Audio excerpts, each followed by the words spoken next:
I will tell you this, and anybody will tell you this, that especially if you've hit the 6-figure, 7-figure mark, I promise you there's certain mentalities that you cannot attain if you want to actually make financial breakthrough in your life, if you want to have wealth in your life. And I was even saying this on my podcast, and I was basically sharing about, height. There's some people that do Mount Everest. They don't live. Do you know the amount of people talk about Mount Everest as if it's an easy thing to do? Mount Everest, you know how people have died trying to climb to the top? Yeah. Because the oxygen level, the higher it goes, the thinner it gets. And there's particular people that generally cannot come up with you. They will die there. Yeah. But you yourself, you will die there if you don't train. That's why Mount Everest, some people come and train 10 years before they even try and do the base. Yeah.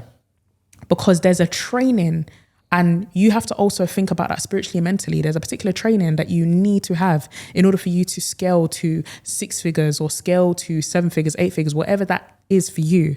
But there's another thing that the Lord had to teach me in this time is contentment.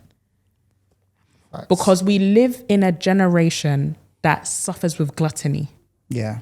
Nothing's ever okay for you. Yeah. We have spiritual gluttony. Yeah. People talk about gluttony being a sin in terms of eating too much food. People don't talk about spiritual gluttony. That's why in Dubai you have to be very careful, because God will bless you with a Mercedes. You look at someone with a Bentley and be like, oh man, the Bentley, man, I need it. You don't need the Bentley.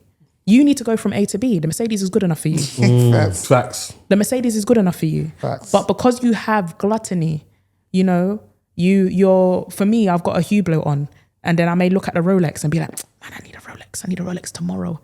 And the unfortunate thing about gluttony is this: if you are not grounded in yourself, what happens is you'll do anything to get something that God has not called you to have. Yep. So you will now start compromising your principles. You'll start compromising your lifestyle. You'll start compromising your beliefs, because there's a part of you that desires that more than fulfilling God's call. And that is gluttony. Gluttony is when you desire something that God cannot trust you to have.